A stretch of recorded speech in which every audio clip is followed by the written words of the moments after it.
ಸೂರ್ಯೋದಯ ಸಮಯದಲ್ಲಿ ಎದ್ದು ಕಾಡಿಗೂ ಹೋಗಿ ಯಾರಿಗೂ ತಿಳಿಯದಂತೆ ನದಿ ತೀರಕ್ಕೆ ಬಂದು ಅತ್ಯಂತ ಪ್ರೀತಿಯಿಂದ ನುಣ್ಣನೆಯ ಮರಳಿನ ಮೇಲೆ ಹಸಿರು ಪತ್ರೆಗಳನ್ನ ಹಾಸಿ ಲಿಂಗ ಪೂಜೆ ಮಾಡ್ತಿದ್ದ. ಓಂ ನಮಃ ಶಿವಾಯ. ಊರ ತುಂಬ ಅವನ ಕೀರ್ತಿ ಪತಾಕೆಯನ್ನ ಸಾರ್ಕೊಂಡು ಚನ್ನನಿಗೆ ಚನ್ನನಿಗೆ ಚನ್ನನಿಗೆ ಆ ಪುಷ್ಪಕ ವಿಮಾನದಲ್ಲಿ ಕರ್ಕೊಂಡು ಕೈಲಾಸಕ್ಕೆ ಬರ್ತಾನೆ.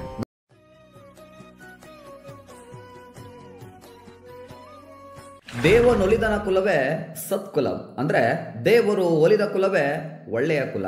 ಪ್ರಸಕ್ತ ಪದ್ಯವನ್ನ ರಗಳೆ ಕವಿ ಎಂದೇ ಹೆಸರಾಗಿರುವ ಹರಿಹರ ರಚಿಸಿದ್ದಾರೆ. ಪದ್ಯದ ಆಶಯ: ನಿಷ್ಕಲ್ಮಶ ಮನಸ್ಸಿನಿಂದ ಸರಳವಾಗಿ ಶಿವನನ್ನ ಪೂಜಿಸಿದವರಿಗೆ ಆ ದೈವ ಒಲಿಯುವುದೆಂಬ ಶ್ರೇಷ್ಠ ವಿಚಾರವನ್ನ ಈ ಪದ್ಯ ಒಳಗೊಂಡಿದೆ. ಆ ಸ್ಥಳ ಶಿವನ ನೆಲೆಯಂತೆ ಶಿವಭಕ್ತರೇ ತುಂಬಿದ್ದ ಚೋಳ ದೇಶ. ಈ ದೇಶದಲ್ಲಿ ಕಾಲಕಾಲಕ್ಕೆ ಸರಿಯಾಗಿ ಮಳೆ ಬೆಳೆ ಬಂದು ಅದು ನೆರಳಿನ ತಂಪಿನಿಂದ ಸೊಗಸಾಗಿತ್ತು. ಅಲ್ಲಲ್ಲಿ ಸುಂದರವಾದ ಉದ್ಯಾನವನಗಳಿದ್ದು ಸುಖ ಸಮೃದ್ಧಿಯಿಂದ ಆ ಸ್ಥಳ ಕೂಡಿತ್ತು. ಶಿವನ ಭಕ್ತಿ ರಸವೇ ಹರಿಯುತ್ತಿದೆಯೇನೋ ಎಂಬಂತೆ ಪಾಪವನ್ನ ತೊಳೆಯೋ ಕಾವೇರಿ ಅಲ್ಲಿ ತುಂಬಿ ಹರಿಯುತ್ತಾ ಸಕಲ ಸಸ್ಯಾವಳಿಯನ್ನ ರಕ್ಷಿಸ್ತಿದ್ರು. ಹೀಗಾಗಿ ಇದು ಅಮೃತದ ಸಮುದ್ರವೆನಿಸಿತ್ತು. ಇಂತಹ ಈ ಮಹೋನ್ನತವಾದ ನಾಡನ್ನ ಕರಿಕಾಲ ಚೋಳ ಎಂಬ ರಾಜ ಆಳ್ತಿದ್ದ. ಈ ಚೋಳ ದೇಶದ ರಾಜಧಾನಿಯಲ್ಲಿ ಶಬ್ದಗಳಿಂದ ವರ್ಣಿಸಲಿಕ್ಕಾಗದ ಕೆಳಜಾತಿಯ ಮಾದರ ಚೆನ್ನ ಎಂಬ ಶಿವಭಕ್ತನಿದ್ದ. ಈತ ಯಾರಿಗೂ ತಿಳಿಯದಂತೆ ಗೌಪ್ಯವಾಗಿ ಶಿವಭಕ್ತಿಯನ್ನ ಮಾಡ್ತಿದ್ದ. ಹೊಟ್ಟೆಪಾಡಿಗಾಗಿ ಚೋಳರಾಜನ ಕುದುರೆಗೆ ಪ್ರತಿದಿನವೂ ಮೇವನ್ನ ತಂದು ಹಾಕ್ತಾ ಶಿವ ಪೂಜೆಯನ್ನ ರಹಸ್ಯವಾಗಿ ಮಾಡ್ತಿದ್ದ. ಮಾದರಚನನು ಬಡವನಾಗಿದ್ರು ಆತನ ಒಳಗೆ ಹಿತವಾದ ಭಕ್ತಿಯ ತಂಪಿತ್ತು. ಹೊರಗಡೆ ತನ್ನ ಕುಲದ ಕೆಲಸವನ್ನ ಶ್ರದ್ಧೆಯಿಂದ ಮಾಡಿಕೊಂಡಿದ್ದ ಹೆಂಪಿತ್ತು. ಊರಿನಲ್ಲಿರೋ ಜನರಿಗೆ ಅವನು ಜಾತಿಯಲ್ಲಿ ಕೆಳಗಿದ್ದ, ಆದರೆ ಅಂತರಂಗದ ಶಿವಭಕ್ತಿಯಲ್ಲಿ ಇತರರಿಗಿಂತ ಬಹಳ ಮೇಲಿದ್ದ. ಅವನಲ್ಲಿ ಶಿವನ ಭಕ್ತಿ ಹೇಗೆ ಆವರಿಸ್ಕೊಂಡಿತ್ತೆಂದ್ರೆ ಎಳ್ಳಿನಲ್ಲಿರುವ ಎಣ್ಣೆ ತರ, ಮರದೊಳಗಿರುವ ಬೆಂಕಿ ತರ, ನೆಲದೊಳಗಿರುವ ನಿಧಿ ತರ. ಈ ಮಾದರ ಚೆನ್ನ ಸೂರ್ಯೋದಯ ಸಮಯದಲ್ಲಿ ಎದ್ದು ಕಾಡಿಗೂ ಹೋಗಿ ಯಾರಿಗೂ ತಿಳಿಯದಂತೆ ನದಿ ತೀರಕ್ಕೆ ಬಂದು ಅತ್ಯಂತ ಪ್ರೀತಿಯಿಂದ ನುಣ್ಣನೆಯ ಮರಳಿನ ಮೇಲೆ ಹಸಿರು ಪತ್ರೆಗಳನ್ನ ಹಾಸಿ ಕಣ್ಣನ್ನ ಮನಸ್ಸನ್ನ ಶಿವನಲ್ಲಿ ನೆಲೆಗೊಳಿಸಿ ಕೈ ಬೀಸಿ ಕರೆದು ಪರಶಿವನನ್ನ ಆ ಹಸಿರೆಲೆಯ ಸಿಂಹಾಸನದ ಮೇಲೆ ಪ್ರತಿಷ್ಠಾಪನೆ ಮಾಡ್ತಿದ್ದ.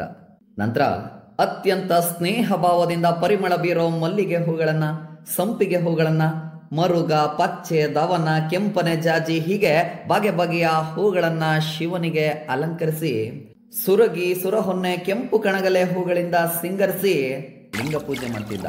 ಓಂ ನಮಃ ಶಿವಾಯ. ಪೂಜೆಯ ಬಳಿಕ ಪ್ರತಿದಿನದಂತೆ ಹುಲ್ಲನ್ನ ಕುಯ್ಕೊಂಡು ಎತ್ತಿನ ಗಾಡಿಯಲ್ಲಿ ಹಾಕೊಂಡೋಗ್ತಿದ್ದ. ಆಗ್ಲೂ ಕೂಡ ಪೂಜೆ ಮಾಡಿದ ಆ ಸುಮಧುರ ಕ್ಷಣಗಳನ್ನೇ ನೆನೆಸ್ಕೊಂಡು ಹೋಗ್ತಿದ್ದ. ಓಂ ನಮಃ ಶಿವಾಯ. ಓಂ ನಮಃ ಶಿವಾಯ. ನಮಃ ಶಿವಾಯ. ಆನಂತರ ತನ್ನ ಇತರ ಜೊತೆಗಾರರಂತೆ ಚೋಳರಾಜನ ಕುದುರೆ ಲಾಯದಲ್ಲಿ ಹುಲ್ಲಿನ ಹೊರೆಯನ್ನ ನುಂಕಿ ತನ್ನ ಮನೆಗೆ ಬಂದು ಕುಳಿತುಕೋತಾನೆ. ಆಗ್ಲೂ ಕೂಡ ಆತನ ಮನಸ್ಸು ಶಿವಲಿಂಗವನ್ನೇ ಧ್ಯಾನಿಸ್ತಿರುತ್ತೆ. ಆಗ ಮಾದರಚನನ ಪತ್ನಿಯು ಗಂಜಿಯನ್ನ ಚೆನ್ನನಿಗೆ ನೀಡ್ತಾಳೆ. ಆ ಗಂಜಿಯನ್ನು ಕೂಡ ಶಿವನಿಗೆ ಸಮರ್ಪಿಸಿ ಭಕ್ತಿ ಭಾವ ಮತ್ತು ಸಂತೋಷದಿಂದ ಸೇವಿಸಿ ಬದುಕ್ತಿರ್ತಾನೆ. ಇದೇ ರೀತಿಯಾದಂತಹ ಕಾಯಕ ಸರಿಸುಮಾರು 60 ವರ್ಷಗಳ ಕಾಲ ನಡೆಯುತ್ತೆ. ಮಾದರಚನನ ಭಕ್ತಿಯಿಂದ ಸಂತಸಗೊಂಡ ಪರಶಿವ ಈತನ ಗುಪ್ತ ಭಕ್ತಿಯನ್ನ ಲೋಕಕ್ಕೆ ತಿಳಿಸ್ಬೇಕೆಂದು ತೀರ್ಮಾನಿಸ್ತಾರೆ. ಅದೊಂದಿನ ಮಾದರಚನ ಪ್ರತಿದಿನದಂತೆ ಹೊಲಕ್ಕೋಗಿ ಶಿವನ ಪೂಜೆಯನ್ನ ಮಾಡಿ ಖುಷಿ ಪಡ್ತಾನೆ. ನಂತರ ಬೇಗ ಹುಲ್ ಕುಯ್ಕೊಂಡು ಹೊರೆ ಕಟ್ಕೊಂಡು ಬೂದು ಬಣ್ಣದ ಹಸುವಿನ ಗಾಡಿಯಲ್ಲಿ ಏರ್ಕೊಂಡು ಕುದುರೆಗೆ ಮೇವಾಕುವ ಸ್ಥಳದಲ್ಲಿ ಅದನ್ನ ನುಂಕಿ ಶಿವನನ್ನ ಧ್ಯಾನಿಸ್ಕೊಂಡು ಮನೆಗೆ ಬಂದು ಕುಳಿತುಕೋತಾನೆ.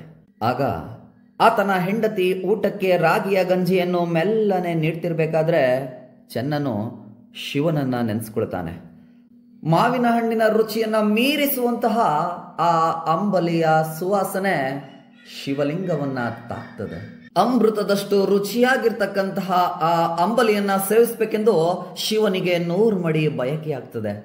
ಆನಂತರ ಆ ಪರಶಿವ ಅಲ್ಲಿಗೆ ಬಂದು ಆ ಗಂಜಿಯನ್ನ ಚೆನ್ನನ ಜೊತೆ ಸೇರ್ಕೊಂಡು ಭೂಲೋಕಕ್ಕೂ ಸ್ವರ್ಗಲೋಕಕ್ಕೂ ಹೊಸ ಸಂಗತಿ ಎಂಬಂತೆ ಸೇವಿಸಿಯೇ ಬಿಡ್ತಾರೆ.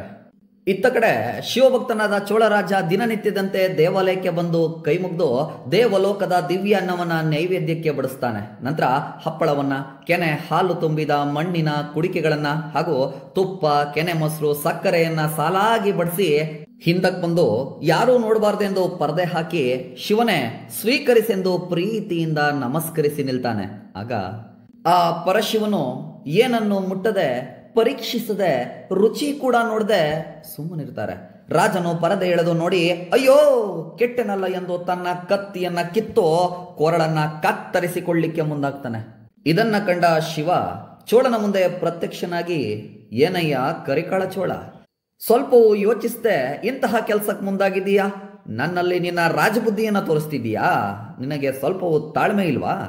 ಇಂದು ನನಗೆ ಹಸಿವಿಲ್ಲ. ಯಾಕೊತ್ತಾ, ನಾನು ಮಾದರ ಚೆನ್ನನ ಜೊತೆ ಊಟ ಮಾಡಿದೆ. ಅವನ ಜೊತೆ ಸೇವಿಸಿದ್ನಲ್ಲ ಆ ಅಂಬಲಿಯ ರುಚಿಯನ್ನ ಹೇಗೆ ವರ್ಣಿಸ್ಲಿ? ಹೀಗೇಳಿ ಶಿವ ಲಿಂಗದಲ್ಲಿ ಐಕ್ಯರಾದರು. ಬೆರಗಾದ ಚೋಳರಾಜ ಯಾರೀ ಚೆನ್ನ ಎಂದು ಅವನ ಬಗ್ಗೆ ಯೋಚಿಸ್ತಾ ಹೊಟ್ಟೆ ಕಿಚ್ಚು ಪಡ್ತಾ ಆನಂತರ ಪರಶಿವನಿಗೆ ಊಟ ಬಡಿಸಿದ ಮಹಾಶರಣನಾದ ಚೆನ್ನನನ್ನ ನೋಡ್ಬೇಕೆನ್ಸಿ ಬರೀ ಕಾಲ್ನಲ್ಲಿ ನಡೆದು ಅಭ್ಯಾಸವೇ ಇಲ್ಲದ ಪರಮಸುಖಿ ಕರಿಕಾಲ ರಾಜ ಕಾಲ್ನಲ್ಲಿ ತನ್ನ ಇತರ ರಾಜ ಪರಿವಾರದೊಟ್ಟಿಗೆ ನಡ್ಕೊಂಡು ಬರ್ತಾ ಸಿಕ್ತವ್ರನ್ನೆಲ್ಲ ಶಿವನಿಗೆ ಊಟವನ್ನ ಬಡಿಸಿದ ಚೆನ್ನನನ್ನ ತೋರಿಸಿ, ಶಿವಲಿಂಗದೊಡನೆ ಊಟ ಮಾಡಿದ ಚೆನ್ನನನ್ನ ತೋರಿಸಿ ಎಂದು ಎಲ್ಲರನ್ನ ಕೇಳ್ತಾ ಸಿಕ್ಕ ಕಡೆ ಹುಡುಕ್ತಾ ದಿಕ್ಕುಗಳಿಗೂ ಸೇವಕರನ್ನ ಕಳಿಸ್ತಿರುವಾಗ ಇದೇ ಚೆನ್ನನ ಗುಡಿ ಎಂದು ಜನ ಕರಿಕಾಲ ರಾಜನಿಗೆ ತೋರಿಸ್ತಾರೆ. ರಾಜ ಮತ್ತು ಆತನ ಪರಿವಾರದವರು ತನ್ನ ಗುಡಿಸಲಿನ ಬಳಿ ಬರ್ತಿರೋದನ್ನ ತಿಳಿದ ಚೆನ್ನನಿಗೆ ಭಯ ಆಗುತ್ತೆ. ಆಗ ಮಾದರ ಚೆನ್ನ ತನ್ನ ಮನಸ್ಸಿನಲ್ಲೇ ಅರಮನೆಯಲ್ಲಿ ಇರಬೇಕಾದ ರಾಜ ತನ್ನ ಗುಡಿಸಲಿಗೆ ಬರ್ತಿದ್ದಾನೆ, ಶಶಿಶೇಖರನೇ ಎಂದು ಹೇಳ್ಕೊಳ್ತಾ, ನಾ ಶಿವಭಕ್ತನೆಂದು ರಾಜನಿಗೆ ತಿಳಿಯದಿದ್ರೆ ಸಾಕು, ನಾ ಶಿವನ ಭಕ್ತ ಎಂದು ಜಗತ್ತಿಗೆ ತಿಳಿದ್ರೆ ಹೇಗ್ ಬದುಕ್ಲಿ? ಕಾಪಾಡಪ್ಪ ಸ್ವಾಮಿ, ತಂದೆ ಎಂದು ಶಿವನನ್ನ ಕೇಳ್ಕೊತಾನೆ. ಹೊರಗಿನ ಮಂದಿ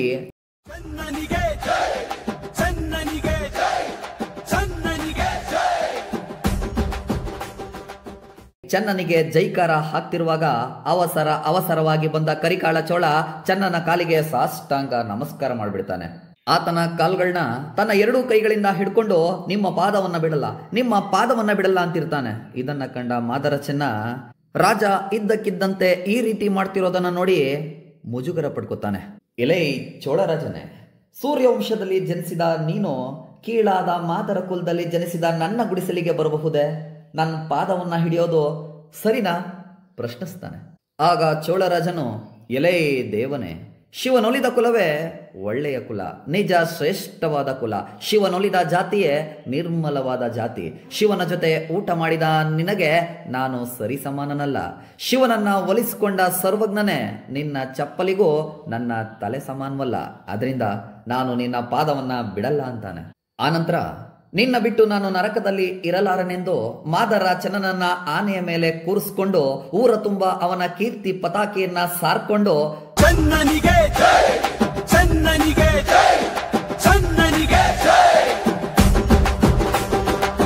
ಅರಮನೆಯ ಶಿವ ದೇವಾಲಯಕ್ಕೆ ಕರ್ಕೊಂಡು ಬರ್ತಾನೆ.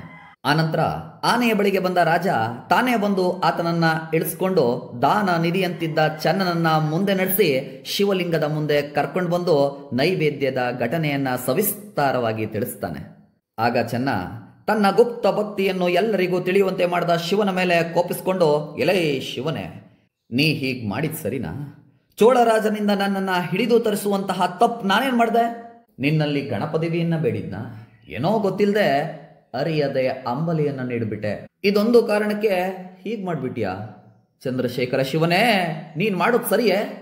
ಆನಂತರ ಮಾದರ ಚೆನ್ನ ಶಿವನ ಮೇಲೆ ಅತಿಯಾಗಿ ಕೋಪಿಸ್ಕೊಂಡು, ನನ್ನ ಗುಪ್ತ ಭಕ್ತಿ ಬೀದಿಗೆ ಬಂತಲ್ಲ, ನಾ ಶಿವಭಕ್ತನೆಂದು ಜಗತ್ತಿಗೆ ಗೊತ್ತಾಗೋಯ್ತಲ್ಲ, ಇನ್ನು ನಾನಂತೂ ಈ ಭೂಮಿ ಮೇಲೆ ಬದುಕಿರೋಲ್ಲ ಎಂದು ಶಿವನ ಮೇಲೆ ಆಣೆ ಮಾಡಿ ಕತ್ತಿಯನ್ನ ಕಿತ್ತು ತನ್ನ ಕತ್ತನ್ನ ಕತ್ತರಿಸಿಕೊಳ್ಳಿಕ್ಕೆ ಮುಂದಾಗ್ತಾನೆ.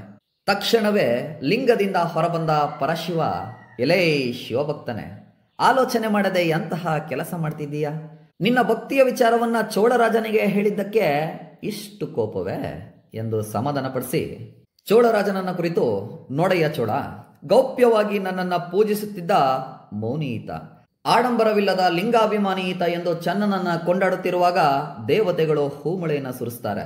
ದುಂದುಬಿನಾದ ಆಕಾಶದಲ್ಲಿ ಮೊಳಗುತ್ತೆ. ತಕ್ಷಣ ದೇವಲೋಕದಿಂದ ಪುಷ್ಪಕ ವಿಮಾನ ಬರುತ್ತೆ. ಪರಶಿವನು ಚನ್ನನನ್ನು ಆ ಪುಷ್ಪಕ ವಿಮಾನದಲ್ಲಿ ಕರ್ಕೊಂಡು ಕೈಲಾಸಕ್ಕೆ ಬರ್ತಾನೆ. ನಂತರ ಕೈಲಾಸವಾಸಿಯಾದ ಪರಶಿವ ಪಾರ್ವತಿ ದೇವಿಗೆ ಚನ್ನನನ್ನ ಸಂತಸದಿಂದ ತೋರಿಸಿ ಗಣಪದೇವಿಯನ್ನ ನೀಡಿ ಸರ್ಪ ಭೂಷಣನಾದ ಶಿವನು ಸಂತೋಷದಿಂದ ತಮ್ಮ ಸಿಂಹಾಸನದಲ್ಲಿ ಕುಳಿತುಕೋತಾರೆ.